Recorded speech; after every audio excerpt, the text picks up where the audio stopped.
What is happening, Dolphins fans? Welcome to another episode of the Fins Tailgate with your host, El Capitan. Tonight, on the tailgate party that never seems to stop, we are going to touch on all the things that happened in free agency as best as we can. Bring you a couple of clips if we can find some that I think we can show on the network without getting, in trouble. And also, going into not just the guys we lost, because we lost some guys today, man. The guys we added, bring you a little bit of information on them, and just commiserate over it all. Plus, we will address some of the stuff yesterday from the episode. I will, field things from chat. I do want to hear from you guys. Didn't really get to interact with chat pretty much for a complete 8+ hours yesterday because of everything that was going on. There was super chats that I'm going to go through and read and thank everybody because there was some super chats. We didn't get to none of that stuff. So I do want to address, I do want to field some questions. And, we're definitely going to talk about the news of the day because although the news of the day, it's weird because if you're anywhere in any of these places, there's two newses of the day. There's free agency and the moves the Dolphins made and lost, and then there's what happened yesterday over here at the Fins Tailgate.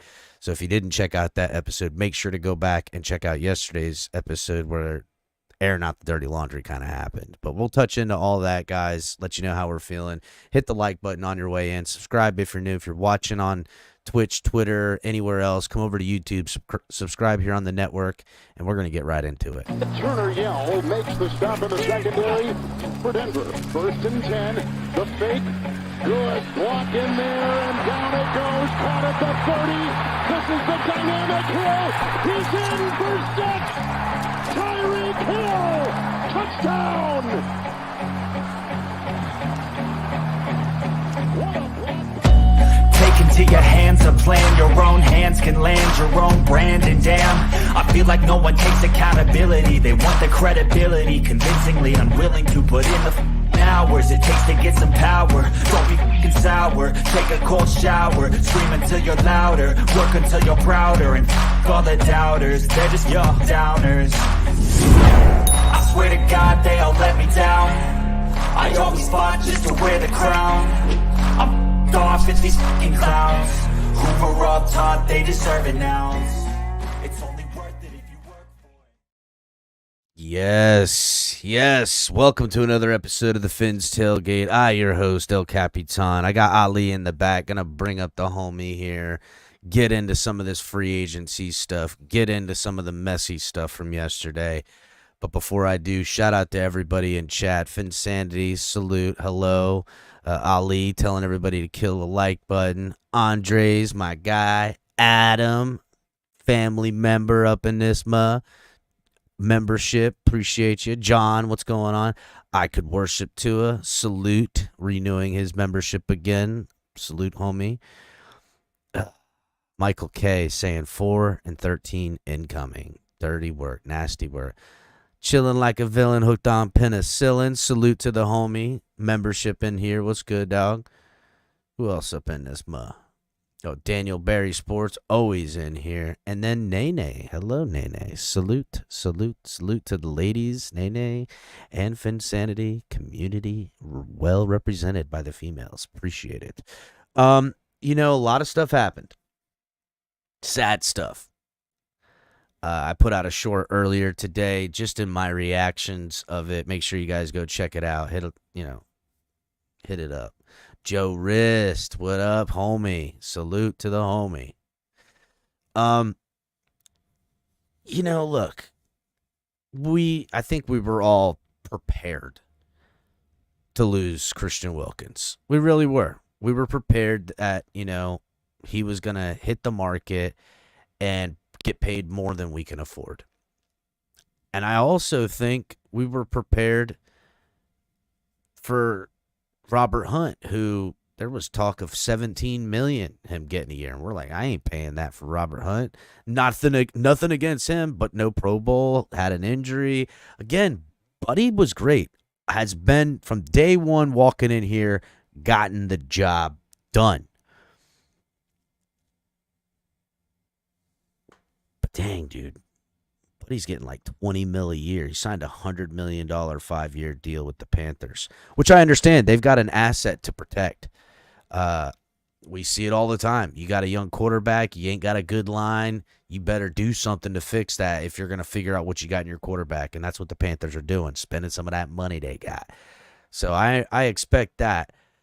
Christian Wilkins, again, got more than I think a lot of us were anticipating. Once I seen the Chris Jones deal, I kind of had an idea, but even then they beat it. I knew it was going to be north of 25. I didn't think it was going to be 27, but the Andrew Van Ginkel, bro. Ugh. It hurts. It hurts. Oh no. I mean, bro, all us Ginkle stands out here, Ginkanon, as we're affectionately called by the community. I did not want to lose Andrew Van Ginkel. And the thing about it that hurts all the more, right, is that it's a 2-year deal, $20 million, $14 million guaranteed, 7 a pop. Bro, that's the same exact rate I thought he was going to get in Miami, but a 3-year deal. And it hurt. Dude, it's terrible. It's terrible. And I mean, bro, we are down to the studs on pass rushers. I mean, Chubb ain't going to start the season. Phillips ain't going to start the season. We are down to the studs. And I get it. Dolphins have been pretty fortunate picking up, guys in their, mid to late 30s or whatever and giving them snaps, the Ingrams of the world, right? And they had a couple of dudes put on the roster, in Irving and Justin Houston. Maybe those are guys that they've got a little bit familiar with, and maybe they're going to bring them in on these veteran minimum kind of deals. But, dude, and Ali and I were talking about it backstage, and I'll bring him up here momentarily, but there is something that, maybe this is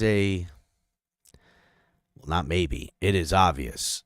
It is a front 4 and front 7 scheme change, because they did sign some linebackers today, and they've heard the fan base and everything, and that this is where, we need to do stuff.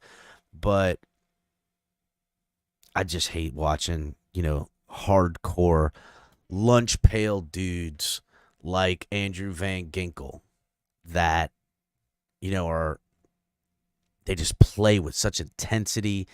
It sucks, man. It sucks. It does suck. Jamie, what's up? I see you in chat, buddy. What's up, WMC? Salute. Make sure you guys are hitting the like button on the way in. And everybody watching on X, make sure you're coming over to YouTube and subscribing over here and getting in on the chat, because the X chat and stuff, it doesn't come through when people, do it. It does sometimes, but it's very spotty. So if you're watching on X or Twitter or whatever you want to call it, make sure to come over here to YouTube and subscribe over here. But Ali, I'm gonna bring you up. Let's get right into it, man. Let's talk about some of the subtractions we've got today. And another name that I left off, and I don't want to leave him off, Brandon Jones, which there was a cryptic tweet by Javon Holland the other day, and a lot of people thought he was signaling that, oh wow, Brandon Jones coming back, because he put Brandon Jones' number, then the multiplication symbol, and then his number. So 29, yeah, 29x8, and everyone's like, oh, ooh. And this man goes and signs for starter money. He's the starting, other safety to the Steelers now, and got way more than I anticipated. 6.5 a year on. I did not expect that, and good for him. Maybe he was trying to guesstimate how much they were going to give him yearly in that tweet. FYI, because the reality is the Broncos overpaid, the Panthers overpaid for Rob Hunt, and the Raiders overpaid. All three subtractions way above projections, even what we projected, what we thought was fair, way more than what I think is worth it. The fact that Wilkins got 28, almost 28 million a year. I know it's a 4 or 5 year deal or whatever, but if you look at it on a yearly basis, 3 years of it's really guaranteed. That being said, Mr. Wilkins, I appreciate your time for here. I appreciate everything you did. Thank you. I hope the rest of your career is very successful. I hope you enjoy that bag and spend it wisely, because I can't afford that. Nobody in their right mind, except the Raiders, who do moves like this all the time, will pay for something like that. And then notice something. Go ahead. You notice something though, Ali, of these players that have left. First of all drafted by the Dolphins, right? We will get back compensatory picks. If you just hold on a second. Right now, 2 of them are, because of the contracts and how it works and the scaling, we're looking at 3rd round picks for Robert Hunt and Andrew Van, Robert Hunt and Wilkins. So those are all but locked in the 3rd round, where I don't know. Andrew Van Ginkel should be netting us like a 5th rounder with his contract, and then a 6th rounder for what we got for losing Brandon Jones.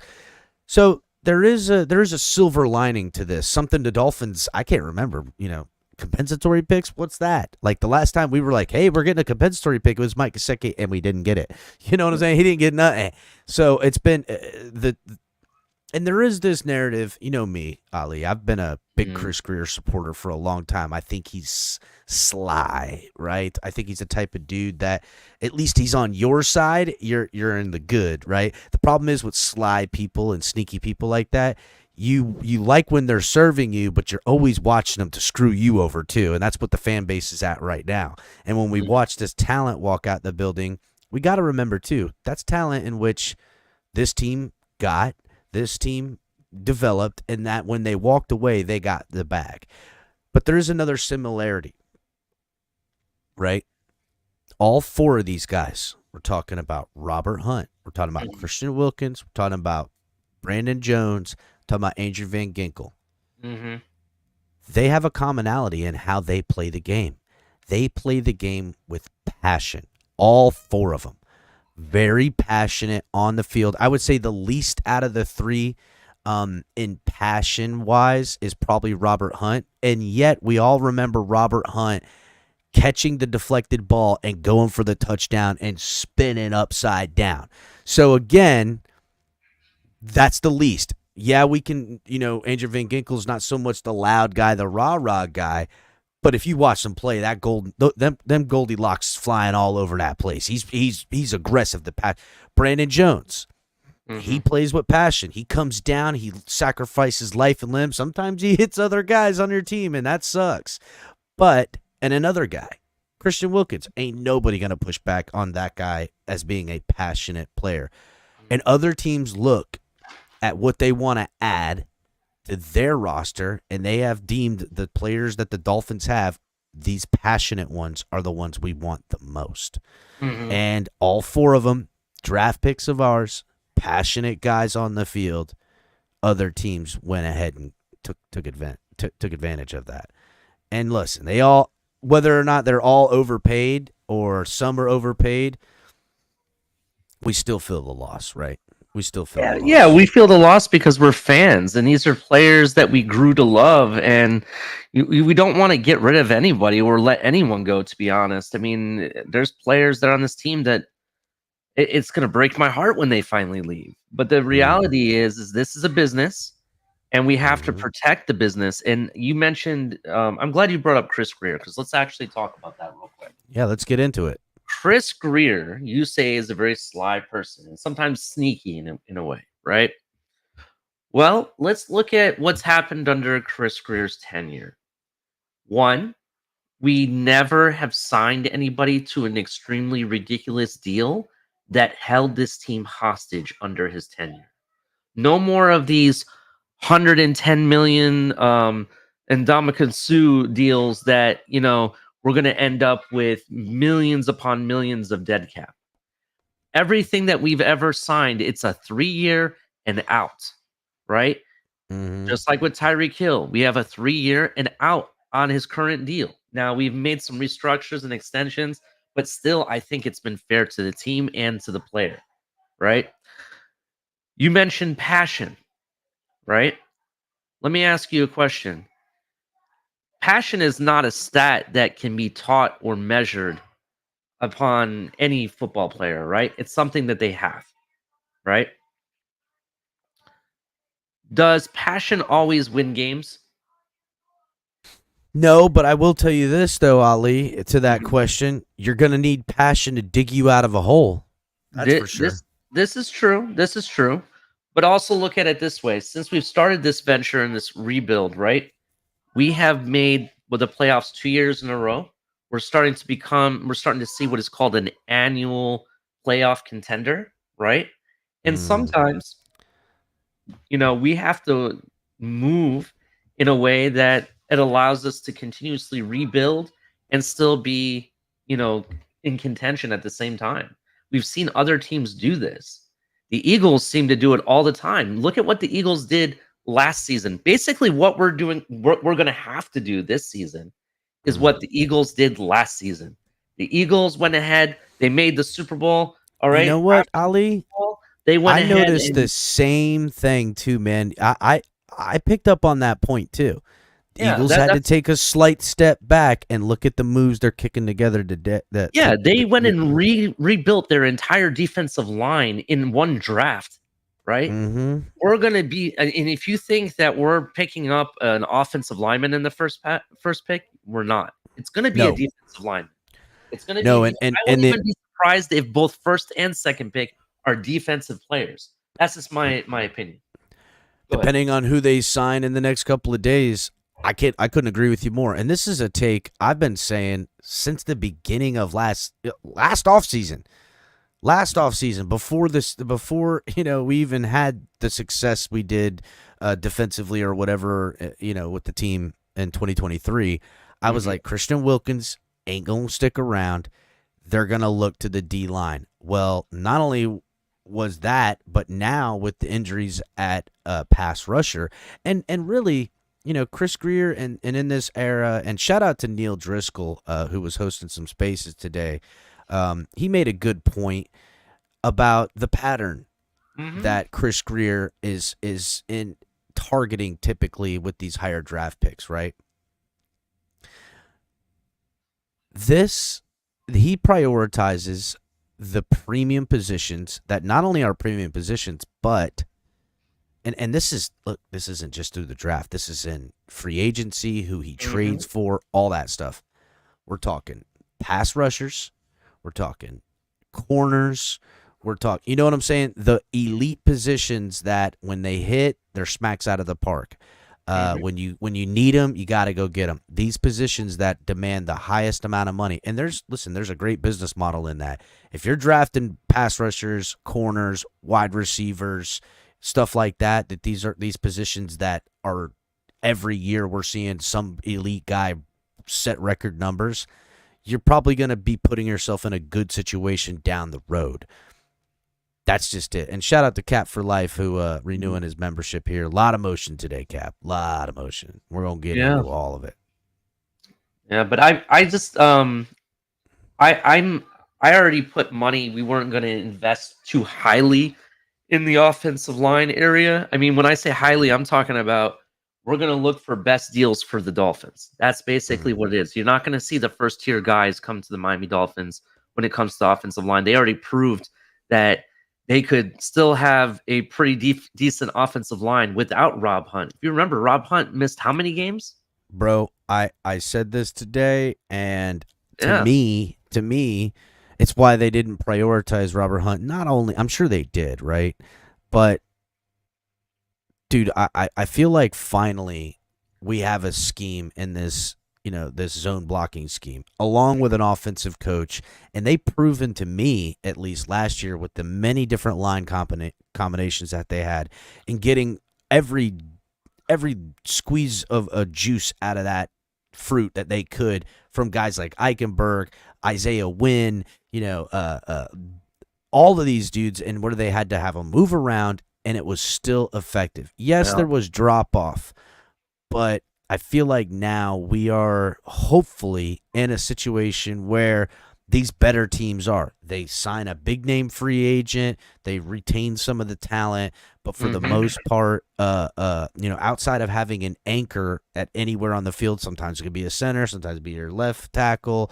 Typically, it's your left tackle. Outside of that, the other guys are dudes that, they draft in the 5th round, and he sits a year and learns the scheme and bulks up, and then they bring him on, and in a pinch, he's playing well, and now he's your starting left guard. You know what I'm saying? Like the San Franciscos of the world, teams like that have a bit of a rotating door, and these guys leave, and they go to another team. Look at the Jets with what's his name that they signed for, and it doesn't work out. But we're in their system, and how they call plays and what they want to do, hopefully it does. And there was a signing today that the Dolphins made that really a lot of fans are probably upset with, right? Let's first, before we get into that, I want to make one other observation real quick. Please you talked about patterns in regards to the people that we lost. You know what all 4 of them have in commonality? Mm-hmm. All 4 of them went to teams that don't have a quarterback and that are in the rebuilding stage of their team. So the Panthers think they have their quarterback, but yes, I hear what you're saying. I'm sorry. If you believe in their quarterback, I'm sorry. It didn't look pretty last season. It's not going to look pretty this season. That's the reality. I did not understand the hype. I got it that he has good, dude. I just don't see how Buddy's going to make it in this NFL. No, and being his size and limitations. You're not going to see the Panthers win next season. You're not going to see the Raiders win. Are they really going to win with O'Connell? Really? No. They But just lost their star running back too. On top of it, Josh Jacobs went to the Packers. You know what I'm saying? They don't really have they have Devontae Adams, but Devontae Adams already proved he needs Aaron Rodgers or an Aaron Rodgers style quarterback to get the ball to him. But here's the other part of it, though. You look at where Brandon Jones went. Yeah, he took the bag because I don't know what they were thinking, paying him $6 million. When I agree with Neil, I thought he would go for $3 to $4 million per season, right? And who's their quarterback? They don't even have one right now. You know what I mean? Maybe it could be Aaron. What's the guy? The guy who's the backup quarterback for the 49ers. Supposedly they're interested in him. Really? He's going to go there and they're going to win? I don't think so. Go ahead. I talked about this with Christian Wilkins in particular. I told people you can go back, you can find it. I said it a lot. Do not underestimate the desperation of another franchise and another team's desire to pivot, to save somebody's job in the general management office. And,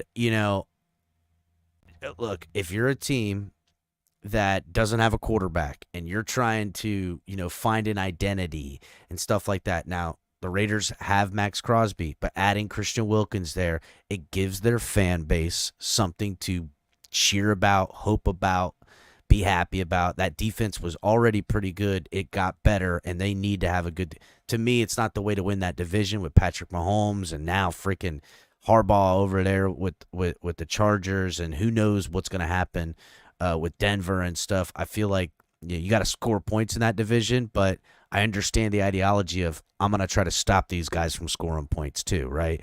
And to me, Christian Wilkins is a guy that is getting the bag, not just because of production, not just because of that, but he has all that other stuff too. He has the stuff that, he's the rah-rah guy. He's going to be good. He's never going to be – his nose is going to be clean.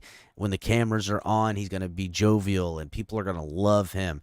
You're not going to lose the money on a Christian Wilkins. He'll playing up to the contract, now that's a different story, right? But as far as investment from a business standpoint, I understand why they did it. But either way, there is some stuff, right, that the Dolphins did do today.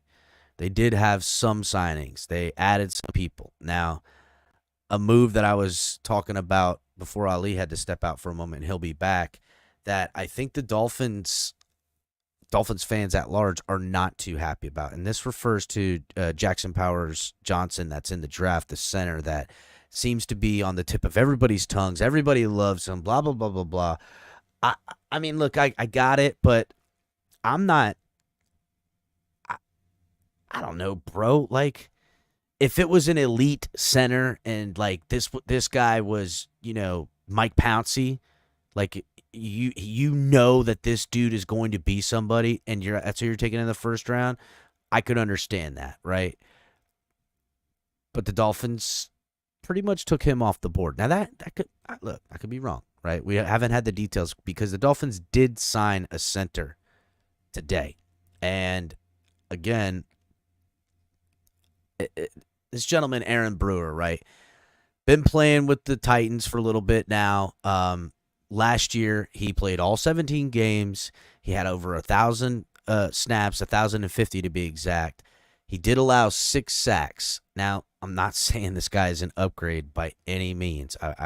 Connor Williams, number 1 on the free agent center stuff. So we are probably taking a step back. Connor Williams has probably got, I don't know, 25 pounds plus on this guy. Aaron Brewer was rated as, for PFF, he was rated as the 11th graded center in the NFL, just outside the top 10. 73.1 PFF grade is what they gave him. And it was a $20 million 3-year deal. Now, I'm sure when the language comes out of that contract, it's going to be super palatable. And how Ali kind of put it earlier is that I'm sure there's an out. I'm sure there's a switcheroo. They could pay him this year, next year, get off the cap, stuff like that if things pan out in a different direction. And I'm not saying, too, I don't think they'd bring him in here and make him a guard. But I don't know. I really don't know what the Dolphins do anymore, man. They're playing 4D chess with their draft picks, with their player personnel, with their combinations, with what they do.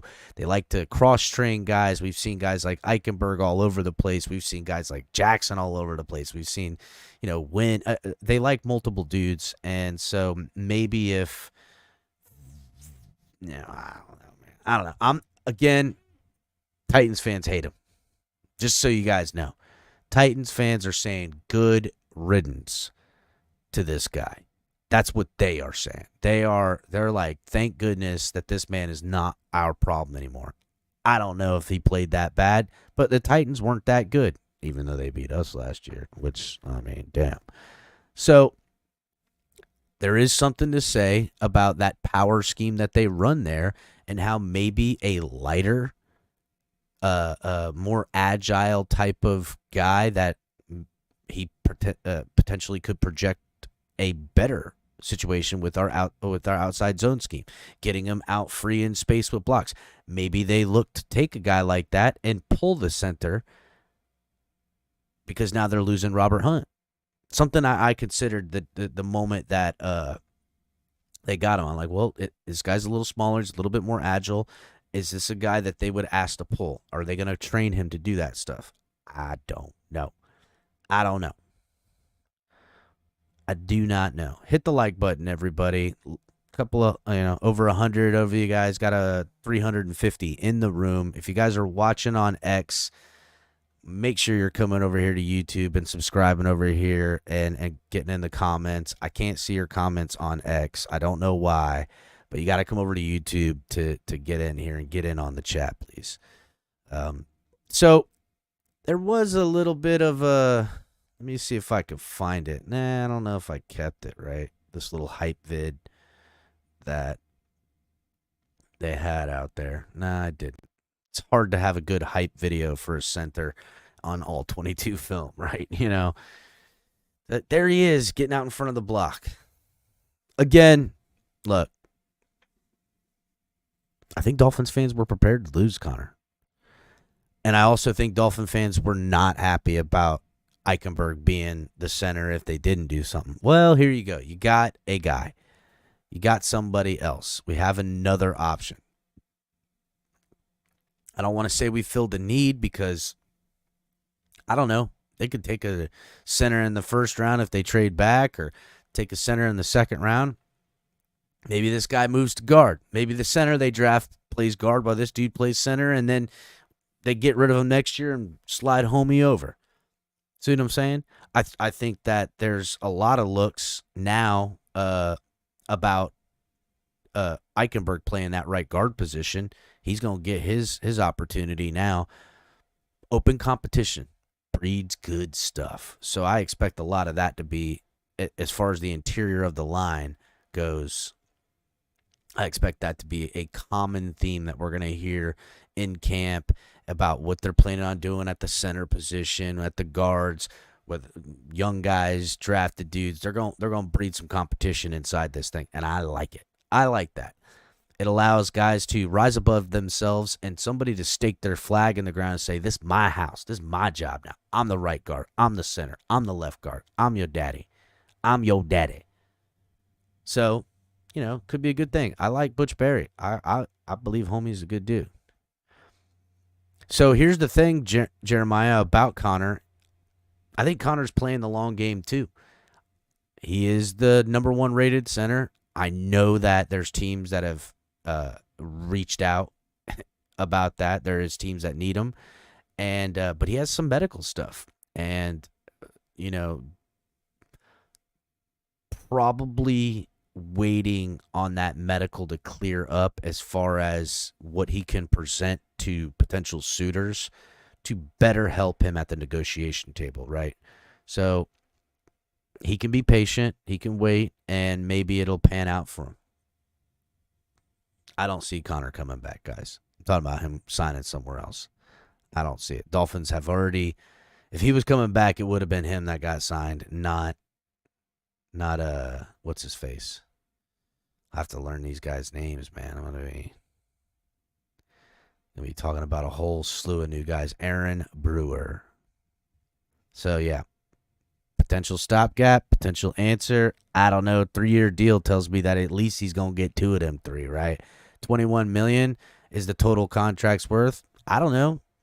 What if Buddy's making, say, $12 million in guaranteed for the first 2 years, and then if they pick up that 3rd-year option, they're on the hook for 8 more or something.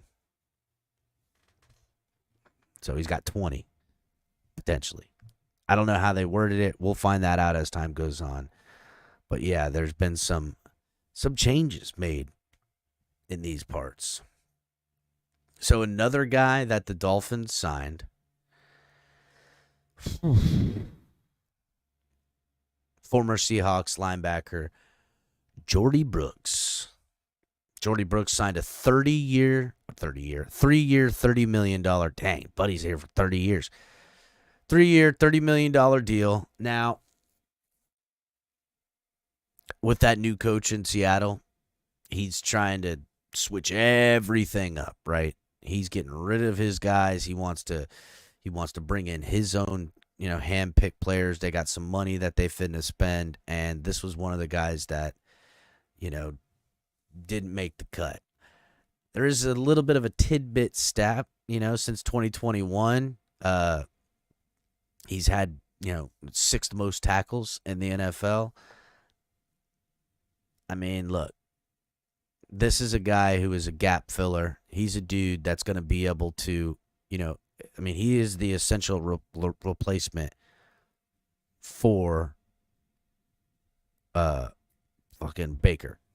And again, stylistically different. A little bit more like David Long, a guy who's crashing into the hole, who, a little bit in coverage.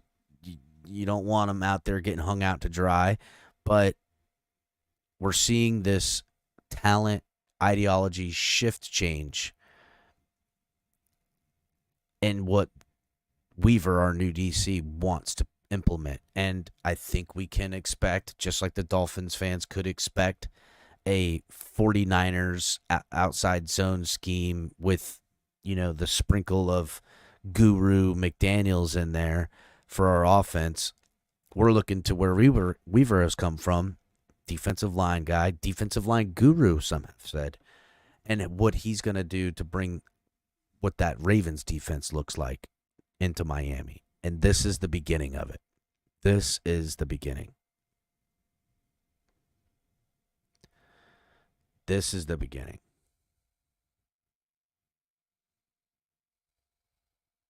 Let's see here. Let me see if I could pull this up. I don't know if it's going to how it looks. Just give me a second. Got a little bit of a clip of the new guy, Jordy Brooks. Let's see if I can get this to, sit a certain way. Ugh, that didn't work. All right. I'm just going to pull it up. Just to give you guys a little bit of an idea of what the homie looks like in action. Pull up a little quick clip that, again, Finn's Extra, who's out there doing the Lord's work for the Miami Dolphins community. Just this guy, I don't know. He's got all the time on the world in his hands putting this stuff together. He does good work. Just to show you guys a little snidbit. Here we go. There he is, stuffing the hole in the run.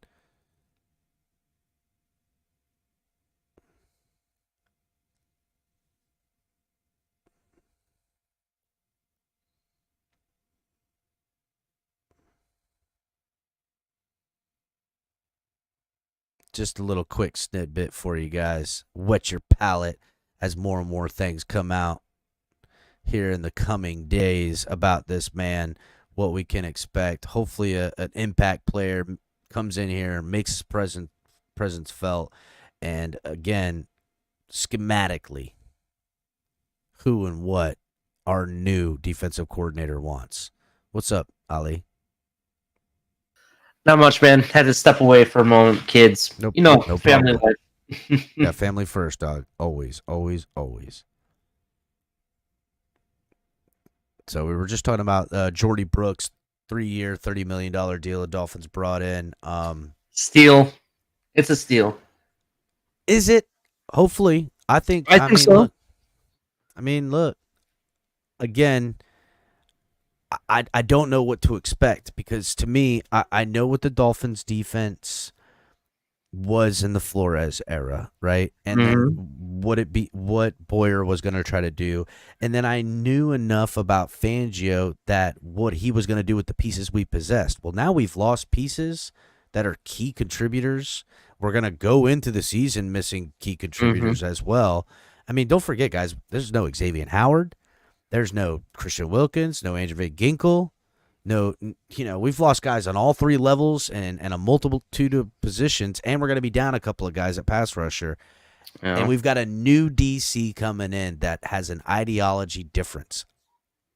As these players are getting added, I can look at what they did well for their respective teams before they got here on the defensive side of the ball in particularly, but I have no idea what Weaver has in store. Because even, again, and I'll refer back to what I was saying about Mike McDaniel, I think we had an idea of what he was going to bring here, but even he, once he had his idea and his scheme kind of implemented, he started putting all these beautiful little wrinkles and stuff and using players this way and that way, the motions, all that good stuff. So to me, I just don't know what a Weaver Miami Dolphins defense is going to look like. And even though, we're seeing these bigger bodies, that front seven, that front four looks like he's going to be more of that Ravens lock guys up, play gap sound, allow the linebackers to have clear view to the backfield,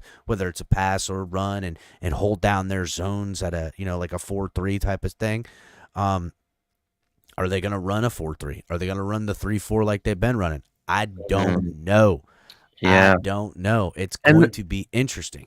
Yeah, I mean, it all depends on what happens at the draft. Because for me, how I see this working out is we're retooling our linebacker position. This is something we've been asking for the past 3-4 years. We need linebacker. We need a linebacker. And finally, we get, in my opinion, one of the better linebackers that we've had over the past several years. And this guy, and if you look at it, if you really look at Brooks and who was the guy that we got from the Browns? I can't think of his name off the top of my head. I just had it too. Yeah, well, if you look at the guy that we got from the Browns, from what I've read, these are two Anthony Walker Jr. Anthony Walker Jr. Thank you. Anthony Walker Jr. and Jordy Brooks. These guys are great coverage linebackers. It's the defense. Anthony Walker Jr. is a little. I wouldn't say what's his name is a good coverage linebacker. I would push. I don't know. I would He's push one back. of the better ones. He's one of the. If you look at what he has done on film that I've seen, I think he's better than what people are giving him credit for. My opinion, right? Specifically Brooks. Brooks is really good in coverage, and that's primarily where they have him most of the time. And he doesn't really allow receivers to get in front of him at all. I mean, you'll look at tape. There's tapes where he's covering OBJ, no problem, running across the middle. You know what I mean? Cutting off the receiver and getting in front of them. That's what he continuously does, and he racks up a shit ton of tackles and whatnot. So I personally think that we're in the right step. We're starting to kind of see it, but what's really going to solidify it is what they decide to do at defensive line.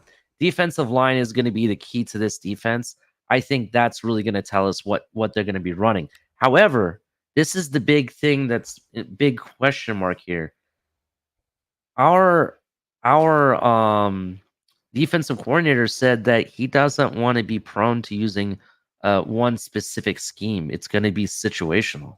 So a hybrid scheme. He needs players that can move between both schemes.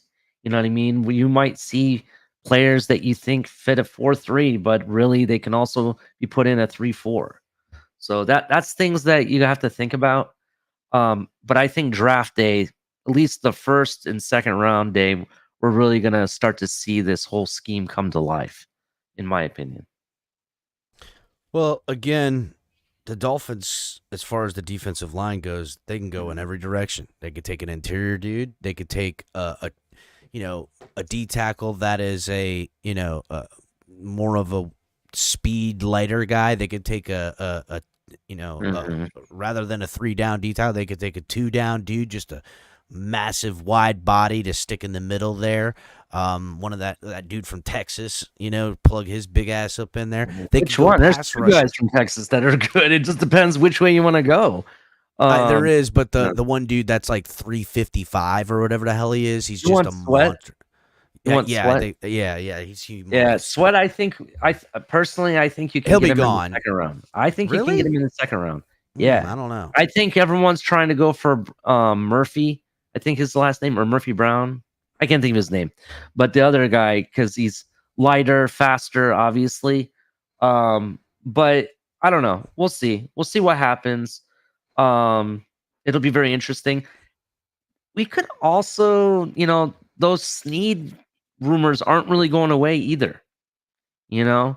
So that's still an option for us to, bring in another corner here, to solidify, our secondary. Listen, that is a Chris Greer type of action move right there. Yeah. Dolphins and this person, I'll go ahead and shout out his name because I asked him the question, what he thought. Shout out to Reason. Reason answered my question on his show in regards, what are we going to do at safety? We've talked about, people talking around here talking about moving Ramsey to safety. I'm sorry, I don't think you do that. He's arguably one of the best corners in this league.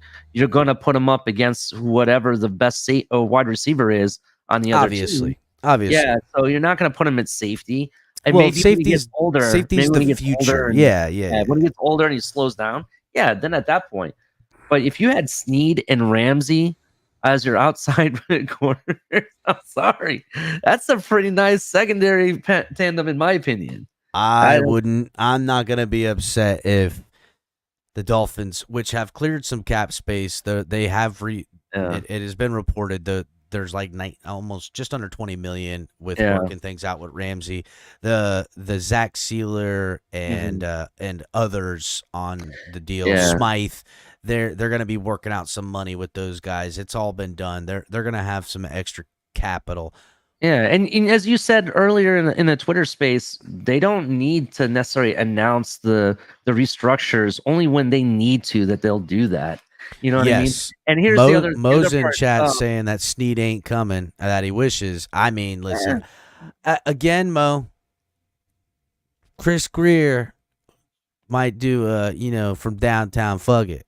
You know what I'm saying? You But don't yeah, know. You don't know. We'll see. We'll see what happens. But here's what I wanted to get at real quick. What Reason said. He said that, we'll see what happens with Deshaun Elliott. That's a possibility. I just wanted to come home because he's the one that gave me that idea. And I was like, we'll see. We'll see what happens. Yeah, I think Deshaun, dude, I like Deshaun personally. I like him. And this is oddly enough, right? The diluted free agent market on safeties, all these names, and Brandon Jones gets the comeuppance. I mean, wow, right? Like, good for him. Good for him. Colors guy is still on the board, by the way. He just got released. It's official now. So Color, you should come up here and talk about the best name in all of football. Well, if he's around, maybe we You will. don't But say. go ahead. Why don't you advise everyone in the chat about who the best name in football is and why we should have him? Well, because the guy's name is like the greatest name in all of sports history, in all of life. I don't know about that, man. Nobel Prize winning Joe Mixon, astrophysicist Joe Mixon, astronaut, everything, man. Astronaut Joe Mixon, Olympic curler Joe Mixon. Yeah, listen. It literally when you say works for Joe everything. Mixon, it's a strong. It's like having a strong chin. You can't deny it. Exactly, man. Yeah, I mean, President of the United States, Joseph Mixon. Joseph Mixon just signs the peace accord to end all war throughout the Middle East. Wow, Joseph Mixon. Joe Levesque got it. A boxer too. Yeah, World heavyweight champion Joe Mixon. Pretty sure there was a Joe Mixon boxer. I don't even know. That sounds like it's real. Exactly. I'm sure there's been one somewhere, sometime. Something. Yeah. Olympic swimmer Joe Mixon. Again, there is names. There is still folks sitting out there. Dolphins fans really want them. I see a couple of these names rolling through chat. The Derrick Henrys of the world. The now Aaron Jones, who's now on the market. A lot of people really want that. Listen, don't get me wrong, everybody, especially on the offense, which to me, the lack of physicality and us being more finesse in the latter part of the season really cost us some football. It did. It hurt us big time. But, is it fiscally responsible to add running backs to that, to change that? To me, Devon Achane is the future, right? You're adding a guy on a also, is that the ideology in how Chris Greer works? Not really, man. Not that I wouldn't be shocked if they added a guy like a Derrick Henry and it was an affordable 2-year deal type of situation. Derrick Henry wants a 3-year deal. Everybody knows. Aaron Jones, he's gonna hold out too. These guys might hold out for a little bit. Wait till training camp and start dropping like flies. Real quick, Ali, I just was to say on that note, when you compare a guy like Aaron Jones or Joe Mixon to a guy like Derrick Henry, it's really about what a guy like those two could be a replacement for the aging Mostert. Now, I'm not trying to throw shade on Mostert. I think he's still got it, and I'm not one of those people that. But he was just in the Pro Bowl against Raheem Mostert. But the fact of it is, nobody's getting younger. This is true. Joe Mixon and a guy like Aaron Jones are the type that would be his replacement, or Achane, and then one of them guys backing up Achane. Whereas Derrick Henry would be brought in for this season, maybe next, as a supplement to what we already have. So they're just two different types of situations with. For me, bringing in a Derrick Henry is to supplement. Specifically, be the style of running back that we don't have, that we do need. It'd be your one-man push, right? Yeah, those short yardage or goal line kind of guy. Now, here's speaking of Henry, and this is why I wanted to say something real quick. According to Dov Kleiman, Ravens have made an offer to Derrick Henry in the range of $6.5 million per year, but they're about $2 to $3 million they're about 2 to 3 million apart. If you're Miami, do you pick up the phone and pay what the man wants, that extra money or not? Again, Ali, I even said it earlier today. 6 to 8 million is what I expected for Derrick Henry, because what you're paying now that we know that number, now that that value has kind of been set. Yeah. Now we can actually fairly ask the question. I've said in the past that, whatever we're paying for with Derrick Henry, it would be a more of a war situation where you're looking to get that guaranteed 1 touchdown a game from him, because on his career average, that's about what he does. You know what I mean? And if it's not a touchdown per game, it's a crucial, if he don't get his 1 touchdown, he's going to get a crucial first down. So that 6 to 8 million, that 6.5 million or whatever it is now, becomes the price tag for a guy for a guarantee. You're not paying for Derrick Henry. You're not paying for a running back. You're paying $6.5 million for a guaranteed added touchdown to every game. Yeah, but season. You say guaranteed, right? And I got that. Like we can statistically based on the last 4 or 5 season sample size in his career. Absolutely, yeah. And I'm not taking that away from him and all that stuff. It would be so Dolphins. We give this guy a 2-year deal, whatever millions of dollars guaranteed, right? And if you're expecting him to be the guy, then he needs more than $6 million anyway. Yeah, but I don't really think he is going to be brought here to be the guy. He's going to be the guy to be our goal line. I don't want to find myself in a Dalvin Cook Jets situation with him. Not that that's going to happen. Well, real quick, Ali, you just hit it on the head. I picture it to be like what we were attempting to do with a guy like what was that guy's name from Philadelphia? Jordan or God, what Montgomery? was his name? No. The bigger sledging. Yeah, the dude that got here and it looked like he was running in snow in Miami with no snow. Yeah. He ran the same speed in snow. Oh man, he's a bigger running back, and he ended up going back to Philadelphia, I think. And yeah, he did go back to Philadelphia after the Dolphins cut him. Jordan Howard, chat's got it. Jordan Howard, yes, thank you guys. If that would have been Derrick Henry back then, it would have probably worked out for what we were intending to utilize him for. Yeah, I mean, for me, it's this. How many times did we see our offense on the 2-yard line or 1.5-yard line and couldn't get the ball in the end zone? And all you're seeing, what we saw Tua do over and over again, are these fade routes out to the right corner of the end zone, only not to be caught every time. You don't think that if you had hold on. Let me land. Sure. You don't think that if we had Derrick Henry in the backfield that we're going to have to do that anymore? We're not going to have to. Right, that's my point. To him and make him score. That's my point. No, you don't have to look further than that 3rd and 1 that we fumbled on against Buffalo. Yeah. I'll tell you what. Whether we hand the ball off there or not, because Derrick Henry's in the backfield, that's a guaranteed first down that day. Yes and no, guys.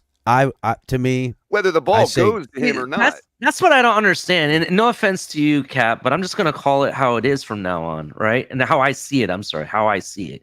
But I see all these fans complaining, why is Tua throwing on 3rd and 1? We can't run the ball. But then when we run the ball, when we do it, we don't get the touchdown. We don't get the first down.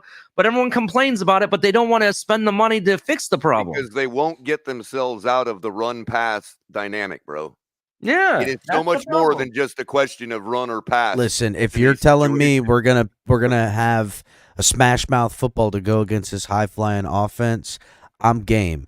I just don't know if it's Derrick Henry that you get that with. And to me, the likelihood of Derrick Henry being not just the element missing, because I see that, but being the answer in the not just the short term but the long term, not just the long term but the short term, I find it a less likelihood than or equal to likelihood to not pay a guy and find someone in the middle of the draft. Give me a running back that's 6'1", 220 plus. Right, that's a big dude. Here's the problem: we have a guy on our team right now that fits that bill, right?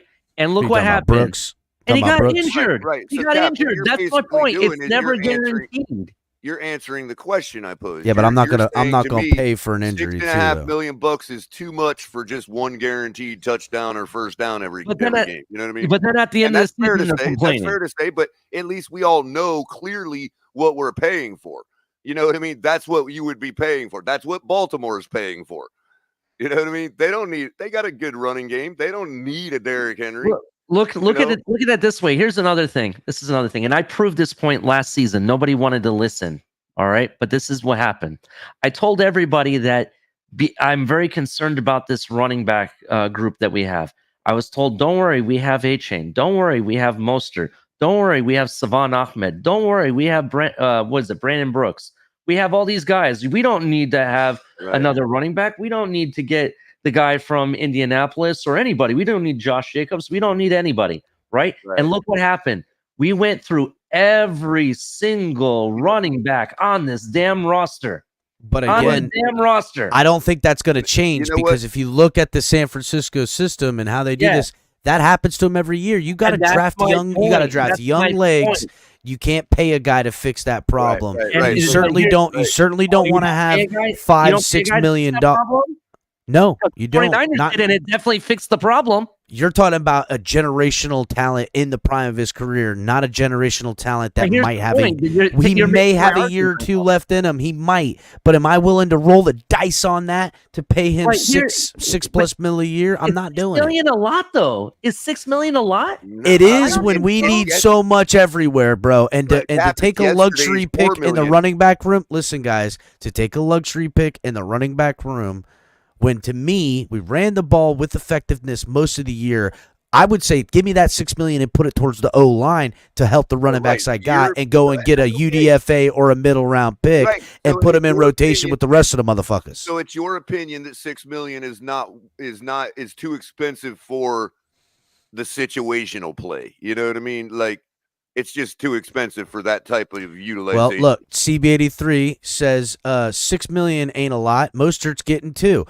Well, that's what 3 times as much as Mostert, and Mostert went to the Pro Bowl last year. That's not much, bro. If it means winning games and touchdowns, it's not that much. Ali, let me get in here real quick. I'm thinking that $6 million is yesterday's $4 million, and that's about what we've been paying all these guys. You know what I mean? Nope. But I ain't doing it. And I ain't paying nobody nothing, goddammit. I ain't paying nobody shit. I ain't paying no running back. My running back room is going to cost me $7 million. I'm going to have 4 running backs for that money. And that's fair. I just wanted to. I was gonna say that for very rarely I agree with CB83, but I ain't gonna give him that credit because I've already. He said he agreed. I've already made the same take that our West Coast system zone running scheme. It chews up running backs, bro. No, bro, it opens up lanes, and if you're talking about a guy with Derrick Henry's size taking it north and south into those lanes, bro, we're cooking, man. Here's the other thing. One other thing I wanted to get in here was FinSanity made a comment right here. This is what you're paying $6 million for. Yes, exactly. And here's the thing. Hold on. She says, for those just listening, she says Henry would single-handedly fix the December problem. Mm-hmm. Go ahead, Ali. My point is this. We already know that each year, that in the next 3 years, each year, the cap space is going to increase dramatically. You don't think players want more money? I'm sorry. It's the cost of business. Inflation is a thing in the NFL as well, right? Players are going to want more money because there is more money to go around. And that being said, in my opinion, don't be afraid to pay a running back $6 million. Think about it this way. We talked about generational talent, right? The running back for the Colts, what's his name? I can't even think of it off the top of my head when I'm trying to make a point here. But Jonathan Taylor. Yeah, Jonathan Taylor, right? That's different. Hold on. Is he generational talent? Yes or no? I don't care about the age and is he prime or not. I'd like to believe he is. The story isn't finished with him. Yeah, right. Okay, well, I'm going to disagree. And on youth alone, I actually think he is generational talent. Right. I'm just That's saying my that opinion. could be. Guess what? He could be injured and never play again, and that won't be a generation. Yeah, I would say generational talent, but I think he's generational talent better than Saquon Barkley, in my opinion. Right. All right. I could see that. I can see that. My point is this: if you can get a guy that's a generational talent, a goal line touchdown machine, why would you not be okay with paying $6 million? I'll tell you why. I will tell you why right now. Because to me, that guy is and potentially can be. But you're asking for it to continue. And in that position, not that he's going to hit a wall, right? But to me, you would be better served going younger, taking what you got, and allocating that money to the O-line to get the push to take what you got and make better. Yes, I get it. But to me, this scheme injures too many running backs. And I don't want to have a running back making anything north of $3.5 million unless he's a young guy. A young guy. That's it. That's all it is. It comes down to just injuries, the position, how I value it, how the team values it, and where I would take that value and spend it elsewhere to lift up that position. Because the O-line is just as responsible for the push off the ball, opening the just gave lanes. our punter $5 million, dude. No, he didn't. Or No, he whatever. didn't. Like, Yeah. bro, I just Again, heard- you got to I have a heard- punter. But I here's just the heard the thing. figures.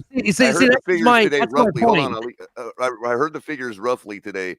Last year's base salary, like lowest, like what is it? League minimum was like $895,000. Yeah, I know. It's gone up. Over $1 million. It's gone up. That's It's gone league up. minimum. That Yeah, means I know. just to have a hope, just to be one of these guys that they make a story out of. You're getting $1 million. Listen, I ain't cheap, Sal. I'm Yeah, being you are. real. Damn it. I ain't being that way. I say I'm not spending my money on my driveway. I'm spending my money on my hardwood floors. You feel me? That's Scottish. Right. in you. Yeah, see, El Cap's the type of guy that when he takes his family to a restaurant, he buys one entree and then one starter meal and then splits it between his family. That's you're a right. penny pincher, bro. That's the fucking thing. right. You- I you're- order for you the know family. you're a- I bro, order there's for the a- You're one family. of these. You're Yo, one of these people Capitan, that there's a place in the settle Midwest. on mediocrity Yo, because there's that's a the place reality. in the Midwest. that Big you can risks feed your- bring you can feed your big family rewards, all bro. week on, And that's dude. the type of person that you are. Hold up, Color. I can't hear you. I wanted to hear what Ali was saying. I Go hear ahead, you, man. Sorry, Ali. Ali.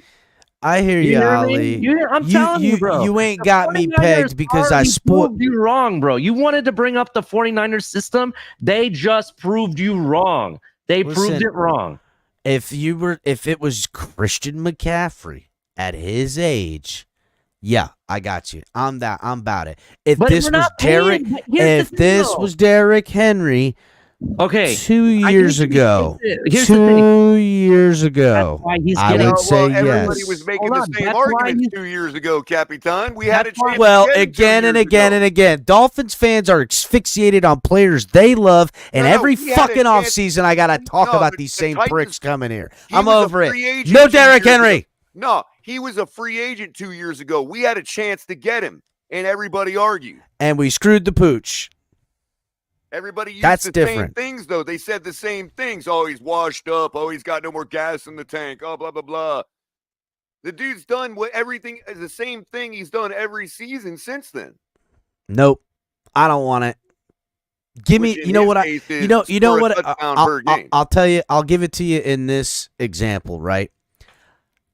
I look at running backs in the position, not that I'm not willing to pay one, especially one that we drafted comes up, right? And a guy. And also not against when you got no answers at running back or you're decimated and you got to go and get somebody, a la when they got Reggie Bush or a la Ricky Williams. You're talking about guys like that. You're talking about bad motherfuckers. I'm not saying Derrick Henry isn't that. Hear me out.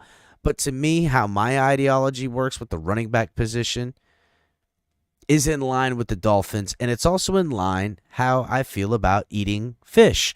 I love fish. I love to eat fish, but you know what I love? You know what fish I love to eat the most? The next fish I eat. The next one I get. Not the same old shit. Give me the new. That's the next one deal. could be spoiled. Yeah, see, Well, El Cap, you know El Cap what? doesn't want that really good white fish or nice trout. He goes for No. the catfish that he can get for 10 cents First on of the all, dime. I don't eat catfish. I don't eat it. I don't like it. I don't like a fish that eats half mud. I'm not interested in that. And I don't eat what's the other one that a lot of people eat? Oh my god, I hate Oh, I'm that sorry. fish. I'm sorry. He goes to McDonald's and gets the fake fish, the fish fillet when it's buy Nope. one get one deal. Nope. I am That's what he does. a yellowtail, a Spanish mackerel. I am That fish what the flavored hell soy that patty. kind of fish is. Angro Give me the mackerel. good. I will spend big on my fish. You mean that But fish again- flavored soy patty? No, ew, gross. Again, I'm not Yo, interested. Cap. There's this place in the Midwest, man. This Italian place called Fazoli's. I And ain't it's going. like in between. It's in between fast food and regular restaurant, right? And for $9, you can get this bowl of spaghetti that would feed 3 of your kids, dude. I swear to God, like you can feed your entire family for like $50 the entire week. At this I place. like grouper and snapper, y'all. It's good fried and stuff like that. Me, I'm a sushi guy. I want, if the fish don't taste good raw, I don't want to know what it tastes good like cooked. That's how I judge my fish. Damn it. Again, listen, I don't want to get bogged down in this bullshit ass Derrick Henry fucking thing. In a perfect world, I'll tell you what. They bring Derrick Henry in here and it's some fly ass deal, and we're only on the hook for say $4 million or something like that over the next 2 years against the cap with incentives. I ain't gonna be mad at something like that. But you try bringing this guy in here and he's getting $7 million or something. I'm not gonna be happy, dog. Yeah, And Joe that, listen, Rist, there's an Italian sector in St. Louis. I forget what the hill they call it, where all the Italian restaurants are in St. Louis, and they're like world renowned. Some of them. I'm So, sorry, yeah. El Cap. I just disagree with your premise. You want to be a penny pincher, but then you bitch when players are taking more money to leave town. I didn't give a fuck. I'm actually proud of these motherfuckers getting their money. But then you're upset on how it leaves our team because we're getting second-rate players for penny pinching. Ali, I'm right where I knew I was going to be. I've been telling motherfuckers since last year, we finna lose talent. We losing talent. We need to do it. And the only way you're going to make up for the talent loss, the bad organizations make up for the talent loss by signing lesser players to lesser money that will perform lesser.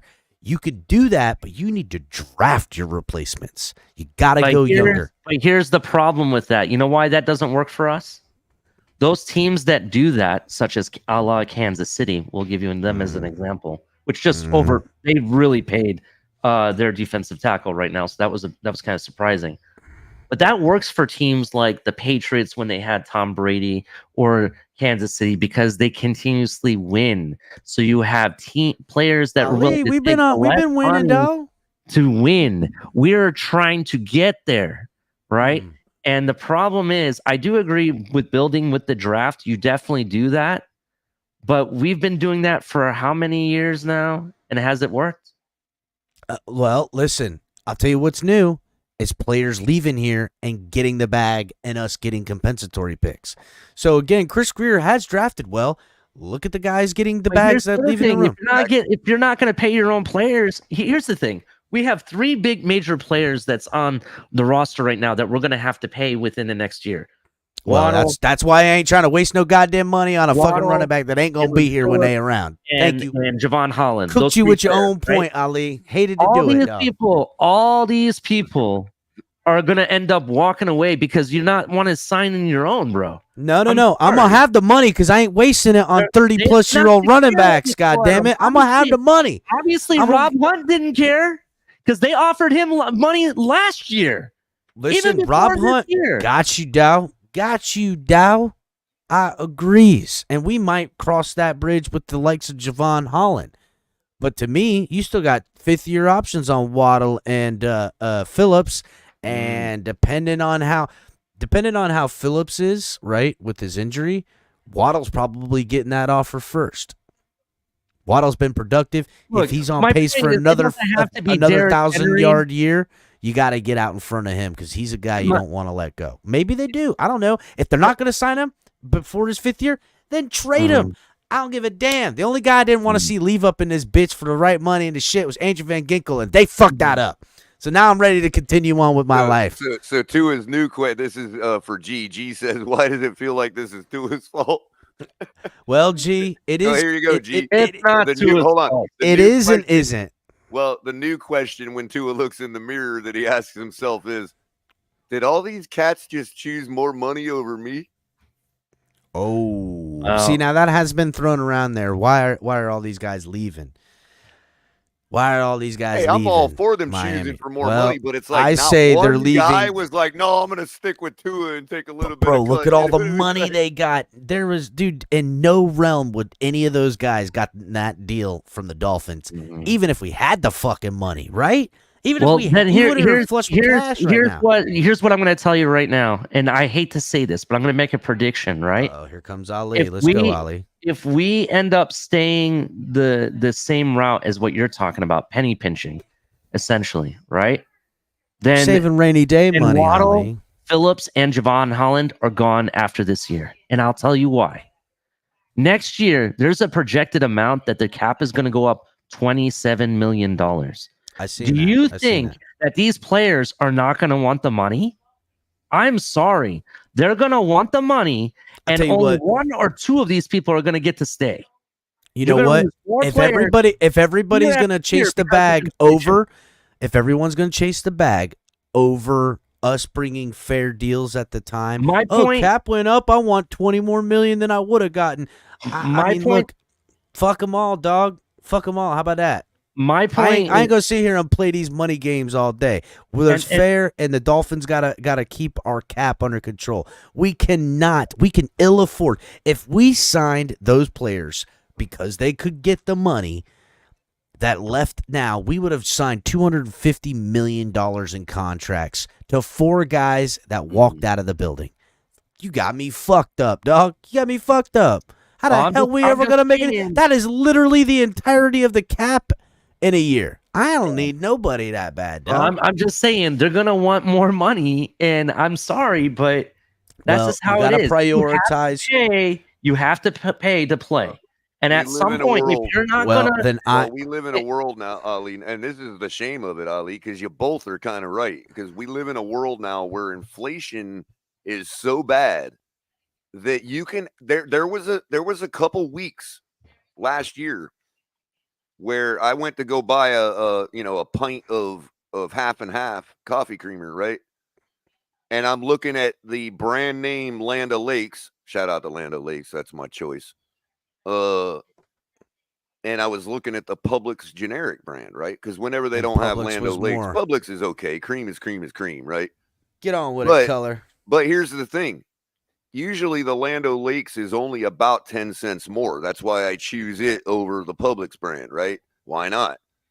But there was a couple weeks where the Publix brand was actually a nickel more than the Land O'Lakes, bro. The generic shit was more expensive than the brand shit.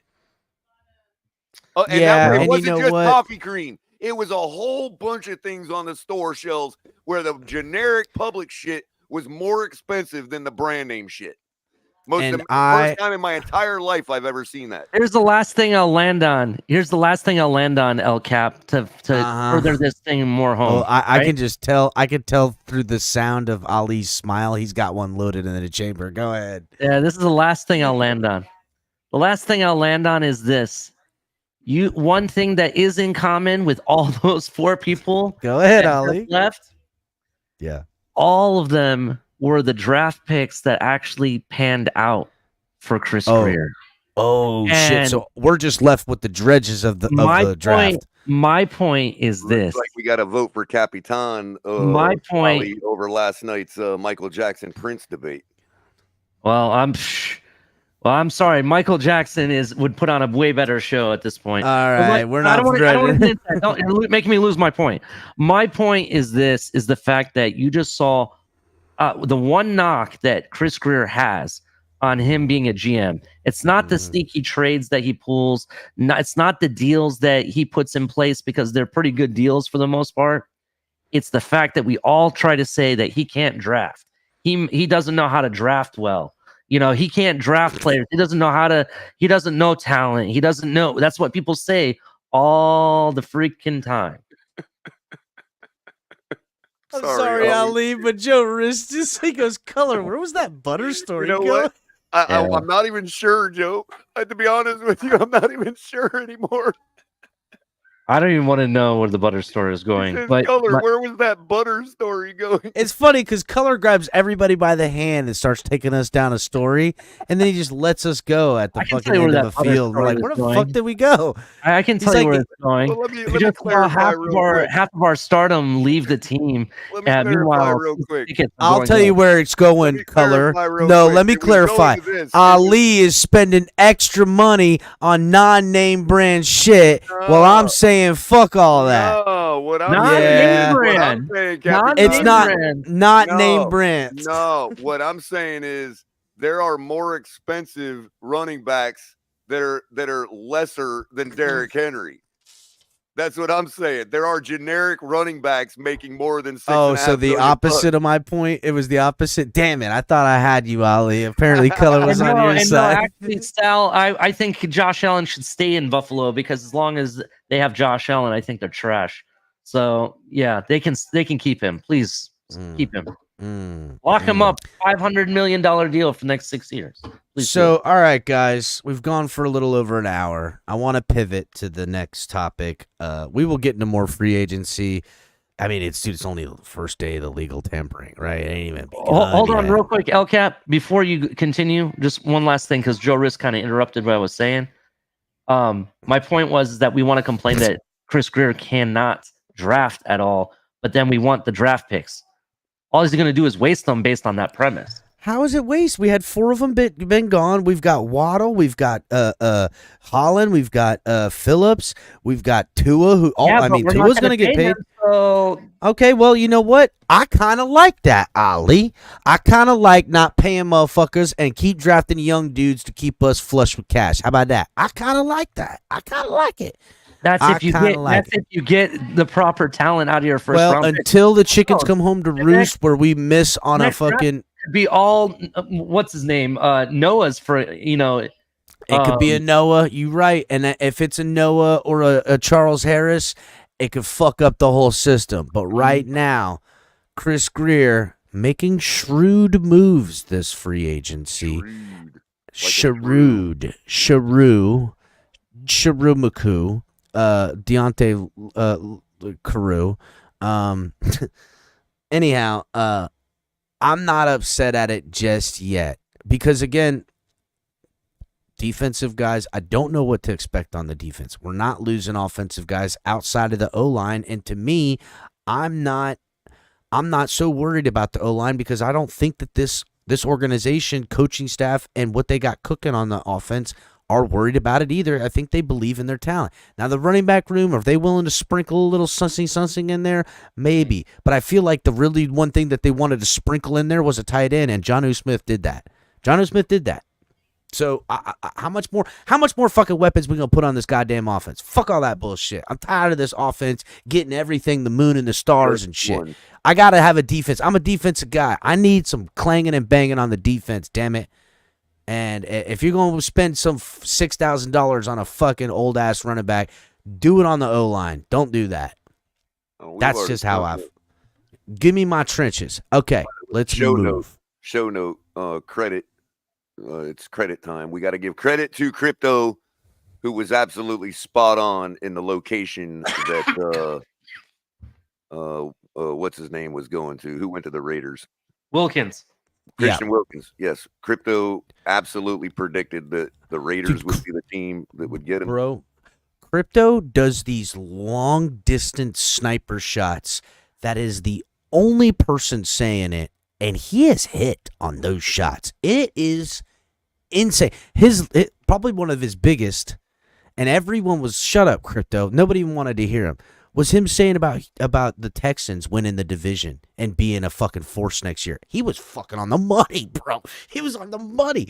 I don't know how the hell he does that, but I'll tell you what, y'all need to stop playing with Crypto. I don't know what kind of obscure, psycho, crazy, I don't know what kind of obscure, crazy vision, perception that Crypto's got. Polarized sunglasses that see through all the minutia. Bro, he's got remember back in the day, the eagle eye sunglasses? He got the eagle eye, dog. He does. He's also got that technology that lets him talk through the mute. That ain't no bullshit either. I've seen special powers. I definitely have not seen him get muted, and it fucking Not even hold on through. Twitter. He talks right Nope, through the mute nowhere, on bro, Twitter, too. nowhere. If you're on Facebook and you run into Crypto and you're just reading the chat, you're gonna hear him talking. That's how fucking Crypto get down. He'll talk right through your Facebook. He I don't heard give a Crypto damn. walking down the road the other day. I'm hearing Crypto talking in my headset right now. He's in chat and even backstage. I don't know how it's happening. Crypto's undefeated when it comes to the freaking sniper shots. The homie. All right, let's get into this, right? We're going to turn the page on the free agency. There'll be more to talk about, more things. Be careful. A lot of fake accounts doing fake stuff. I had to go and check a couple of people a couple times because they're assholes. So be careful. Come to the people you respect, you understand, and listen. Let the dust kind of settle, right? You could be like, I can't believe they signed this guy for $20+ million. You can find out that it's $21 million contract, but the Dolphins are only in the hook for $8 million. You know what I'm saying? So let's not overreact, and let's not look at one addition as a check mark. This team is infamous for adding 3 linebackers in free agency, cutting 2 of them because they drafted one in the first round. Right? They will do that shit. Don't get your panties in a bunch. We knew there was going to be a lot of maneuverability with this team. Either we're in good hands with Chris Greer, or he is going to let this slip through his fingers, and we'll see that. It'll take a year or so for really bear that. But anyhow, One other thing. Yeah.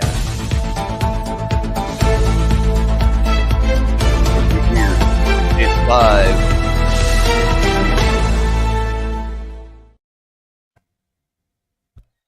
The Miami Dolphins will definitely be acquiring a defensive tackle this offseason. You heard it here first, ladies and gentlemen.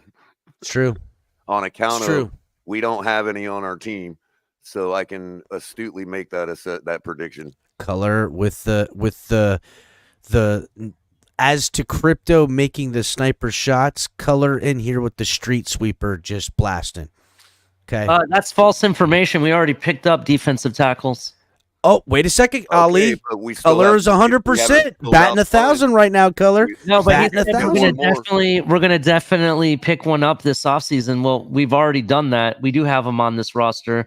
We've already picked up. I can't think of his name, but we just got him the other day from the Ravens, and we also got what's his name? Pelly. He's still on this roster. Hand. So we already had, and this is all according to El Cap's penny pinch a dime thought That's right. on how we should. That's right. Listen, we Ali. already I have don't the play with Monopoly money, Dow. I don't play But Monopoly meanwhile, money. We're gonna pay top dollar for the one thing we absolutely need to win games, and that's a punter.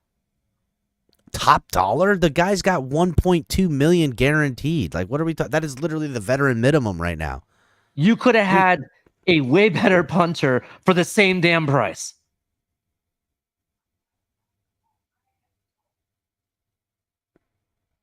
Whatever. I don't care. It's all I fun don't- and games until we miss a field goal. I ain't even sweating no punters, Ali. I'm just Not saying. gonna lie. I'm just saying. That guy helped fix Jason the Money Man Sanders' career. Let's put some respect on that Ali man's wants name. to go in and bring in Ray Finkel and shit. Yeah, I dude, want to don't bring in Ray Finkel. Oh my god. Anyhow, so look, before we wind this show down, because it's already 11:30, I wanted to address some stuff. There were some super chats that came in through yesterday on the 8-hour marathon absolute debacle. It was, well, let's call it for what it is, guys. It's kind of in keeping to the theme here at the Finn's Tailgate Network, where, if there's a grievance to be aired, if there's smoke in these streets, you will find the tailgate somewhere in that. This is an arena that I feel like people are at least comfortable enough to hopefully make it at least more of a respectable thing. But it certainly is one that when it gets disrespectful, it seems to be here anyhow. It was it was out of control, boys. It was, but I don't think that it was out of control in the sense it did get out of the control in the sense that like you couldn't hear nothing at times, but not as much as the real out of control, the accusations, the receipts pulling, I mean, it was blood, spit, and freaking hate thrown up and down these streets, and I just was. A lot of stuff came out, man. That I mean, whoa, holy cow! A lot of private conversations being made public. Color, you touched a little bit on that. It's hard to keep private conversations out from going public when there's multiple people. A private conversation is typically between two. Listen, I'll tell you this. If you don't want people to know, then keep it in your motherfucking head. That's what I would say. But, hey, again, it was intense. I do want to, touch on a couple of little points. And two disclaimers real quick before you read those super chats. None of these super chats are the thoughts of anybody at TFTG. And number two, these were thoughts that were put out there by people. We want to give them their voice and their chance to get their comment out there. It was thank you guys, by the way, because it's the first time that we've had to delay reading super chats. It was so busy in here yesterday. Appreciate. Dude, I thought at some point we would get to them, but in that entirety of the 8 hours, now, it did not and quit. Because of the nature of the show, some of them might be a little dated. So I'm not going to say that these are the thoughts currently of any of these people that said something yesterday, but we do want you to know the thoughts of people that paid to put them out there during the debate yesterday. So that's why we're doing it. Just remember, it ain't none of our thoughts, and some of these people may have changed their opinions since they put out those. And listen, it could be taken out of context because we don't know what was the topic at hand at the time, and we don't know, if it's whatever. Doesn't matter. Anyhow, that's why I'm saying first shout out of super chats from yesterday's show, and everybody hit the like button, please. If you guys are watching on X, come over to YouTube, hit the like button, subscribe over here so you can get in chat. If you're commenting on X, however many hundred of you are over there right now, I can't see you guys commenting. You got to come over here to YouTube, the Finn's Tailgate. And a big time good evening to Chef Jew, who just popped in. Yeah, salute Chef Jew. Hit the like button, donate, like he says, become a member. We got the seat warm for you. First things first, shout out to Dub MC, who became a new member of the program. Appreciate you, Dub MC. Nene with her first $10 super chat here. She says, EM, you did nothing wrong. I stand with you. I stand with you. Oh, I'll put the link in the chat for everybody. Color, can you put the TFTG link in chat? Oh, the channel link or the link to yesterday? Yes. So people can find their way from X to here. Oh, I got you. Next super chat coming down the pike. Friend of the show, another member, just like Nene. Suicide Hotline, a.k.a. Michael K., the resident Bills fan. He says, EM and Sarney equal South Park cripple fight. That's a low blow. That is I get it, trying to make light of the situation that was going on. That is right up Michael K.'s alley. We know that is how he gets down. See, again, Color, I'm looking at it here, and it doesn't look like that's posting to X. But if you're watching on X and you're trying to make it over here, there's the link. I'll throw it over to Twitter manually. Yeah, see if you can do that manually, Color.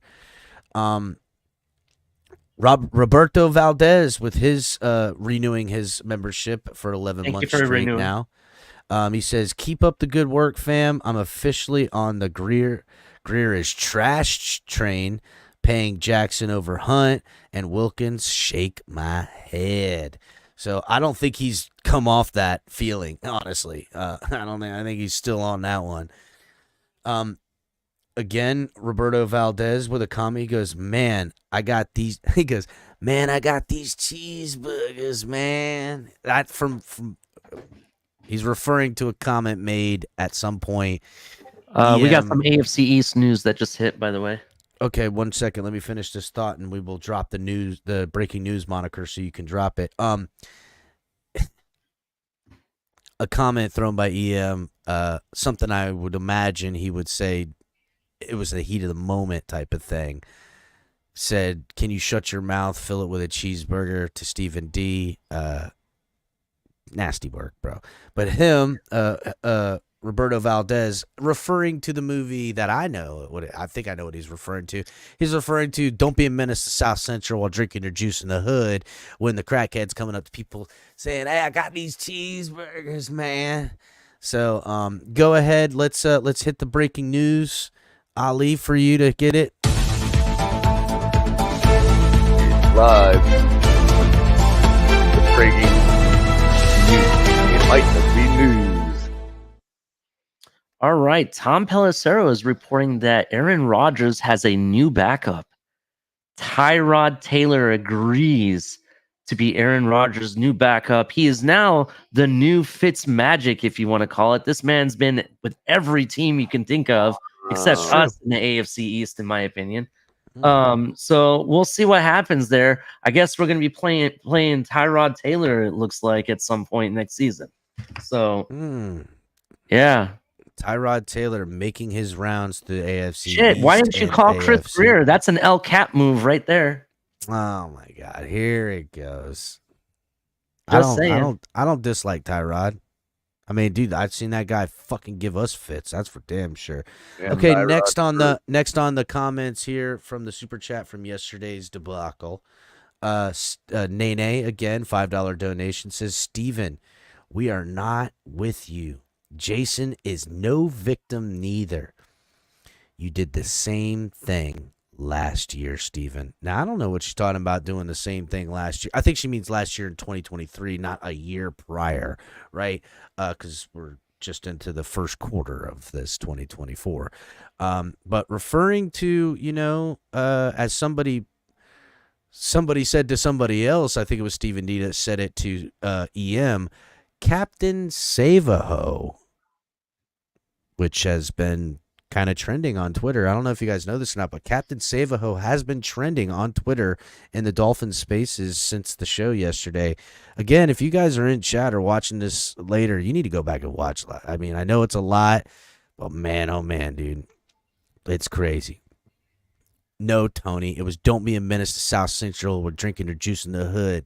I got these cheeseburgers, man." I know they said it menace to society, but I'm remembering it the way I want to remember it, Tony. Florida man, are we associated with Fins or Die? No, sir. This is the Fins tailgate. We are homebrew, grassroots, built by the man upstairs himself, Capitan. Salute. But so great great question. Damn. Hold on a second. I gotta reload this now. Great. Well, I'm not going by play-by-play, Raph. That's for the rewind episode. No, I'm going into the super chats, buddy. So I am play-by-play in the super chats because there was quite a few of them. We didn't get to any of them yesterday, and that ain't how we do business. Next, a renewing of membership by Michael K. He says, hit the like button for the cripple fight. Again, doubling down on his South Park cripple fight, referring to EM versus Sarney. Next on here is Nene, who just puts a couple of cheeseburger emojis. Now, this was before Nene got up on the panel, and, she was certainly in her bag. Let's go ahead. Carlos, I'm going to write this. Senez? it's Saints or Sense? Senez? He says, what does assumption mean, EM? I think he donated again for that question because he did. He donated twice. What does assumption mean? If he donated twice. EM? I'm gonna have to look up the definition really quick. Yeah, look up the definition real quick. I think what he was trying to say is that because EM at the time, and this, just to brush over real quick, he took a tweet by Sarney mentioning some stuff as an assumption that it was talking about him. Now, Sarney had evidence to prove the contrary. EM was not biting. He's like, listen, you could say that all you want. I don't believe you. And I think what Carlos is pointing out there is that assumption, the great old adage is when you assume, you make an ass out of me and you. That's what I was saying there. That's now, what just to be official. What up, MCD? According to dictionary.com, assumption is a noun that means something taken for granted, a supposition, or the act of taking for granted or supposing. A lot of taken for granted in assumption, huh? Okay. Caslin143. Caslin, I love you. That's what 143 stands for. Yeah. He in with a $20 doney. I don't see Caslin in here as often as I'd like. I do know he is a generous person and a great fan of the Dolphins community. I wish he would come around more, but he piped in with his $20 donation to the debacle yesterday, and he says, Jason and Stephen D, why give air to this clown? Him and his cohort are the biggest drama starters in this community. Just let it go, guys. Don't let the drama get to you. Now, wait a second. He's not calling me the clown. I think he was calling EM and... Well, I don't know if Reason had come up on the show just yet. But definitely EM he was calling, I think, the clown. I know Caslin is a big fan of Stephen D and what he does with his programming, so that might be it. Next on here was Devore, the great one, who did come up on the panel. He had a couple of things to say, but he didn't stick around. He did say this, though.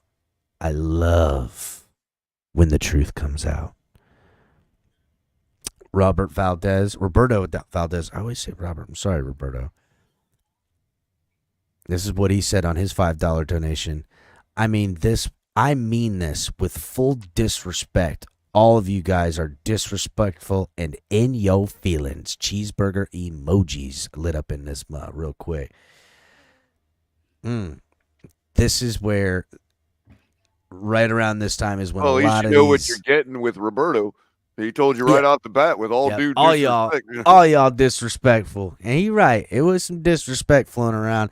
And listen, I know I wasn't the one hurling insults or doing any of the fighting, but I am complicit into the negativity that happened. But again, I don't find it very useful to allow things to fester in the dark.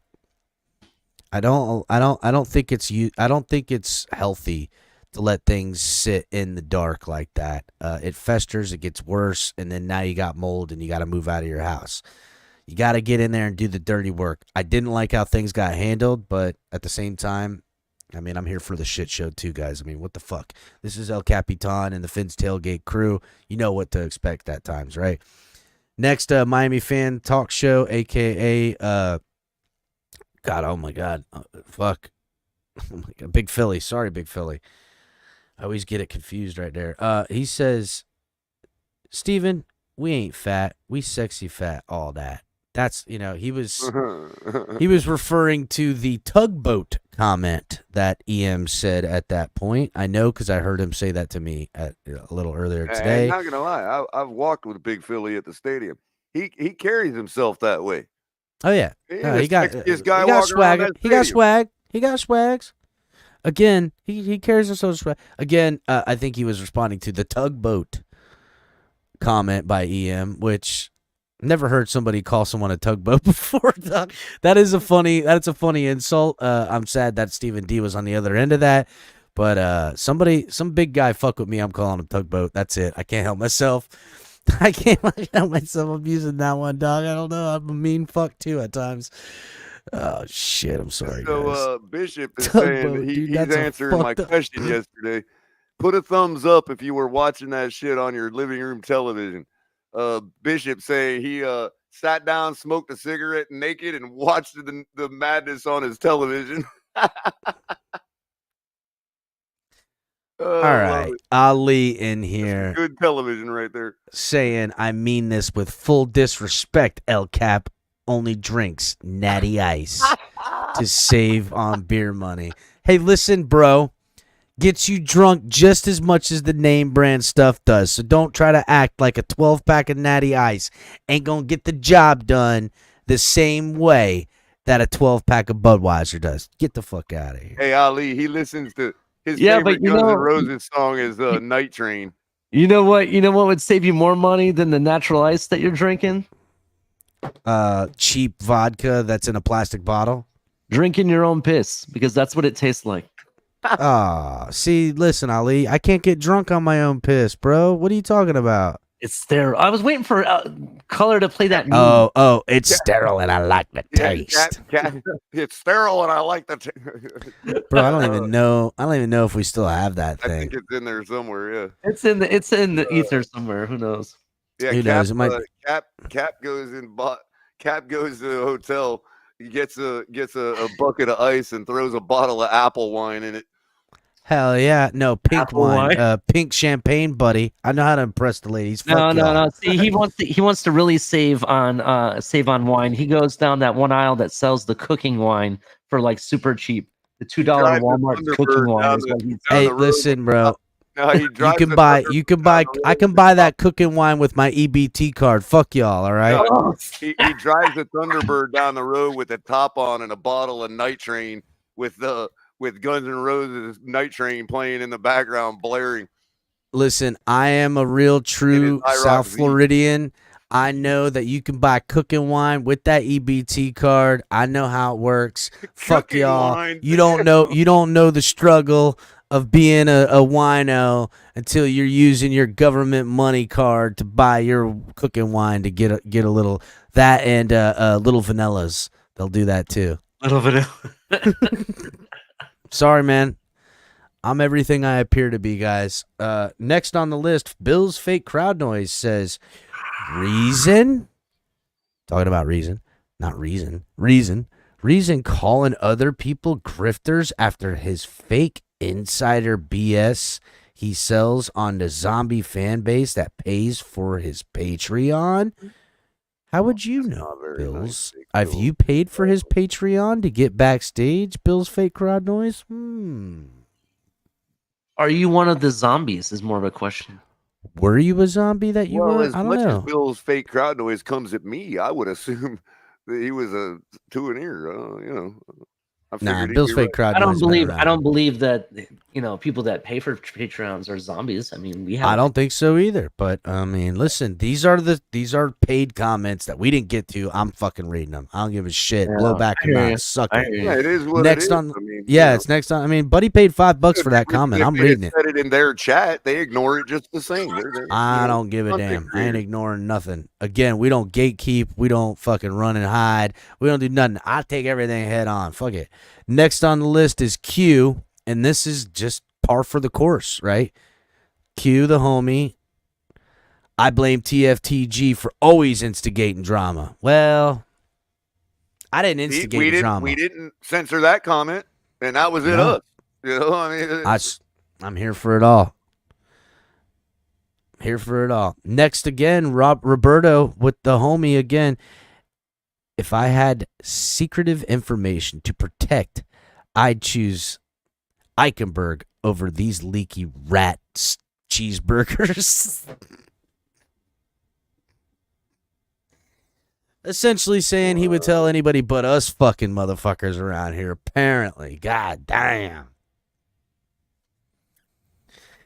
All right, next again, Bill's fake crowd noise says, put up a poll about who's the biggest fraud in the community. Don't add TD because that would be unfair. Well, maybe I will do that again, Bill's fake crowd. Color, write that down.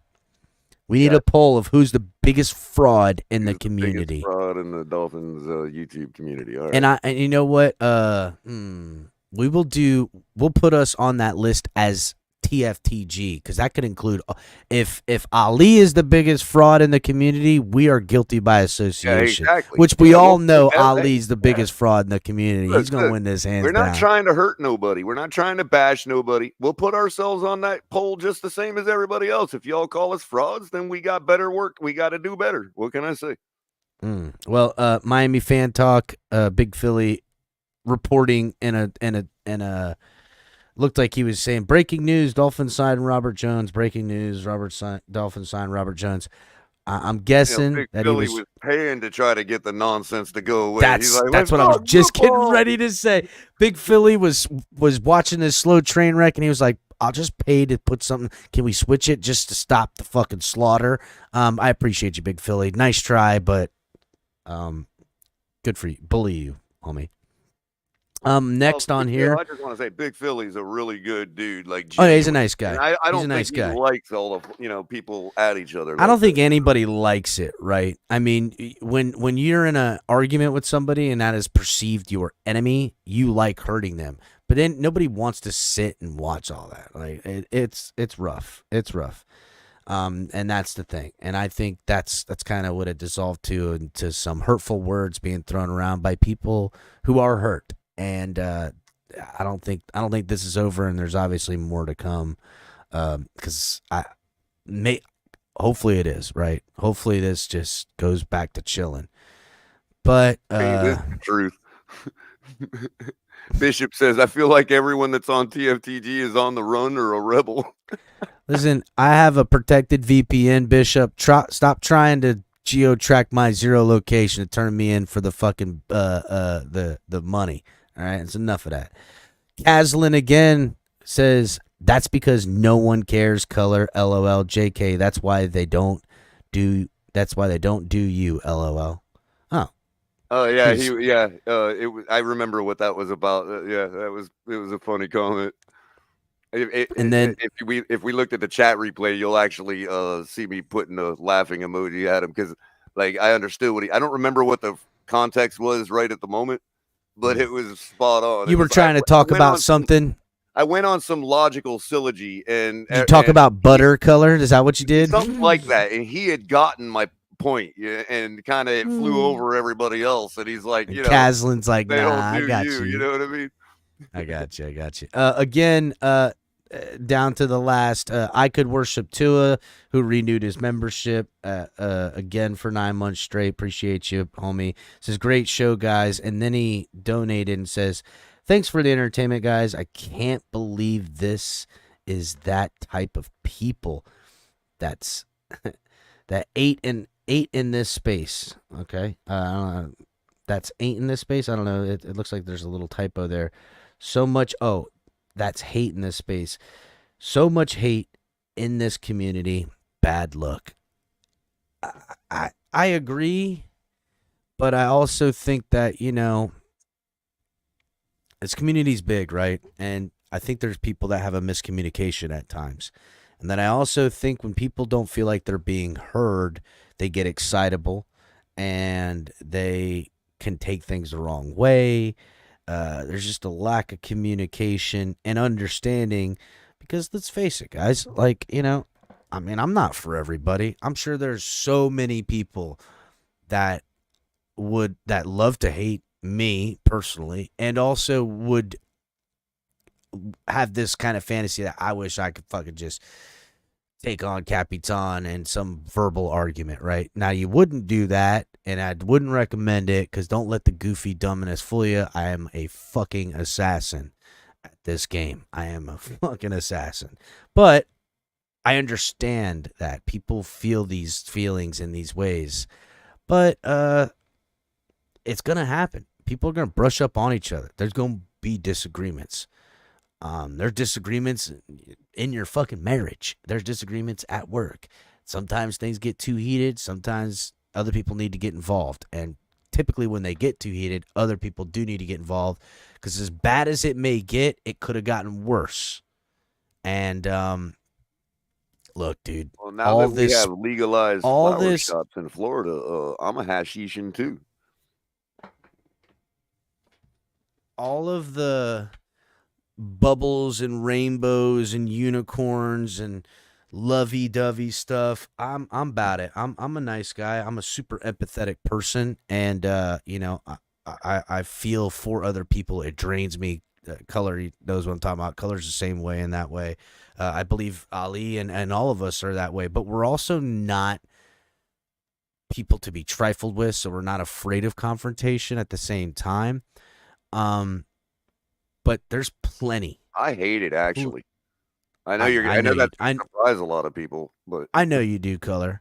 I'm just saying that we're not the people to shy. We're not gonna put on a fake happy face for the sake of audience. We are keeping this as real and honest every moment we can. From the takes that come in opinion, from the news that we put out, from the whatever stuff we claim, it's because it ain't no bullshit. This is what we heard, what we did, what the deal is.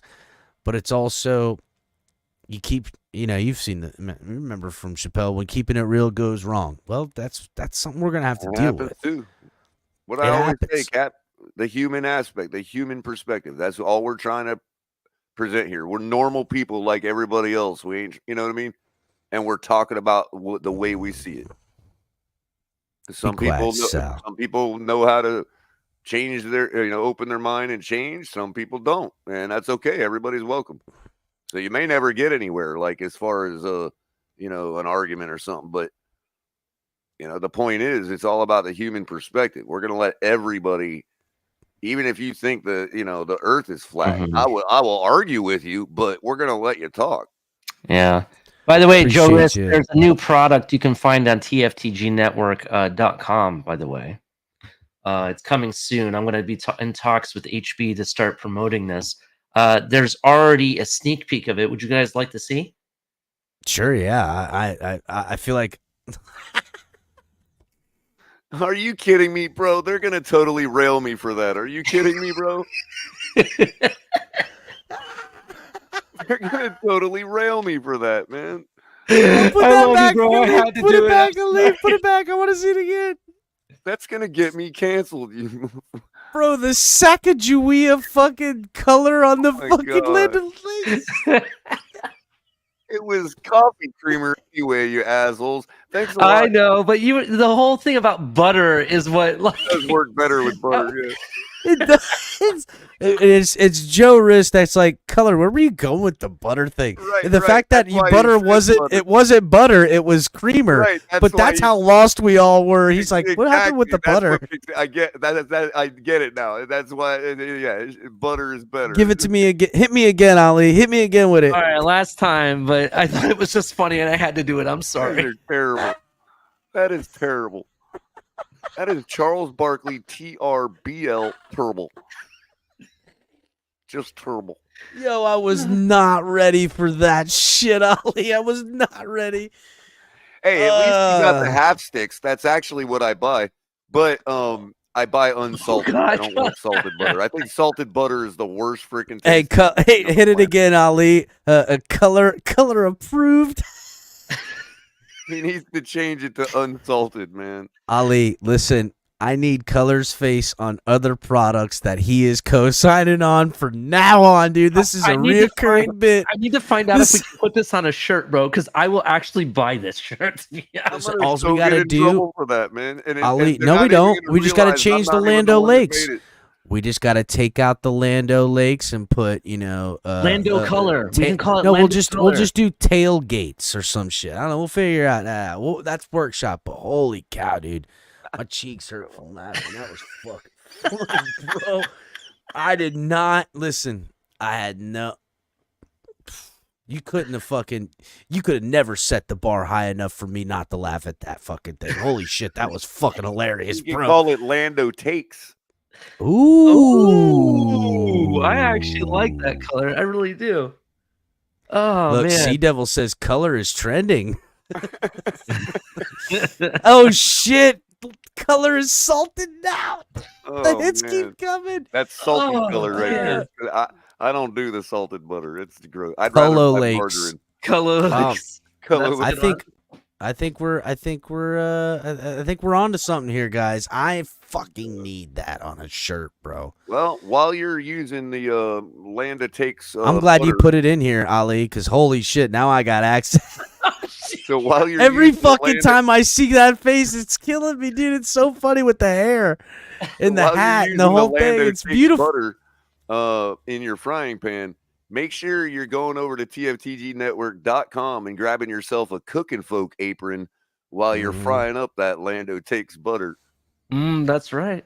We'll call it salty color butter. I don't know. We'll figure this out. We're on to something here. Ali, wow. Holy shit, man. That was good. That was really good. Yeah, I guess what a you'd way have to leave end the it salted episode. to make it more Here- funny. Too. Listen, everybody. I love Color to death. He's like my brother. I never Kidding had. me? To be He honest. loves it. And every some of the funniest moments in my life has been on this channel. So when I hear something funny, my mind just goes in a way that I have to do something funny with it. So Listen, that's why that I is did the it, Color. I love brilliance you, of bro. No Ali. That is the brilliance of Ali. He heard color and butter. He's like, butter, color, Lando Lakes. Wait a minute. But to be 100% honest, Lando Lakes is the butter that I buy, to be honest. Of course, everyone buys the Lando Lakes. And now I would buy it I would be buying it in bulk if this was the man I seen on my Lando Lakes, god damn it. I mean, we can call it cultural appropriation a little bit, but I don't give a fuck. I'll be putting that on the ballot. Put it back up real quick. Put it back up real quick. Say less. Say fucking less. Notice in the right-hand side, it has a little half stick and it says quarter cup of color. We could put that there. Quarter color. Oh, We'll call it yeah. quarter colors. Oh, man, that is... Whew. Fuck. All right, what a way to end the episode. I appreciate everybody coming into chat. Hit the like button on your way out. Everyone who's watching on X, come on down to the YouTube side of things. It's the only way to get in on the reindeer games. I mean, where are you getting fucking Lando Lakes color commentary fucking butters around here, dude? If that shit ain't funny and you don't find that funny, then don't come. Don't fucking come around here. You're not gonna get along around here if you don't think that's funny. Yeah. If you don't think that's funny, we don't want you to fuck around here anyhow, damn it. Don't come around here because you ain't gonna get this show and you ain't gonna do nothing but a goddamn problem. I will say this, make sure you guys go back and watch yesterday's show. A lot happened. I don't want any narratives coming out of that long show where people hear, a part of it and think that was what the whole. I think everybody involved, when cooler heads prevail, all know that they were in the wrong at some point. Granted, this person's wrong, got me to do a wrong, yada yada yada. But I know all these guys that are involved, and it's a shame. It's a shame. Go back, watch it. It is a shame because I like all of them. I do too. I like and them all too. And some of them don't even like me, but I like them all. I like everybody, Color, because I don't give. You know what? I don't fuck with none of you out of that. I don't give a shit. I don't like nobody. No, that's how I'm fucking chiller, dude. I don't give a fuck. But hit the like button on the way out. Make sure to go to TFTG Network to pick up your cup of color. I'll be using this pitch forever, dude. I'm telling you, that's gonna end up on a T-shirt. We need to do something. Definitely. I'm gonna send it to fucking HB. We are putting this in the fucking workshop. We need that now. I need that shit stat. Wow. I'm fucking buying one. I don't give a shit. I'm wearing. I'm sending it to HB right now via email. Send it to HB. Said, listen, we made this. We need to figure out how to make it branding for us as far as saying on there for the TFTG and stuff and everything. And we need it. Need that stat. Hit the like button, guys. Go back, watch that video. If you guys notice something in the video from yesterday, timestamp it. Put it in the comment section to timestamp it. I'm going back trying to check stuff. HB said that he's trying to put together a recap video of, because it's just so long, so many things. We're trying to get all the points together because I didn't want anyone to not feel like they got heard. There was a lot of screaming and there was some points being made and accusations, and I just want it to be clarified, hopefully, as best I can. But yeah, hit the like button. For life, it definitely says hemp butter. Oh yeah, guys. Also, and today, at the end of this episode, in the comment sections, let us know, how do you feel about the Dolphins' first day of free agency? We've watched a lot of talent go out of the building. We saw some guys be brought in. Don't forget about the Jonnu Smith when you make this assessment. Let us know at the tailgate what you guys think about the Dolphins in free agency thus far. Are you pissed? Are you happy? Are you saying, I'm indifferent, I want to wait and see? Let us know. hit the like button, subscribe if you're new, watching on other platforms. Stop playing around. Come over here to YouTube. We'll see you guys next time. Fins up. Fins up.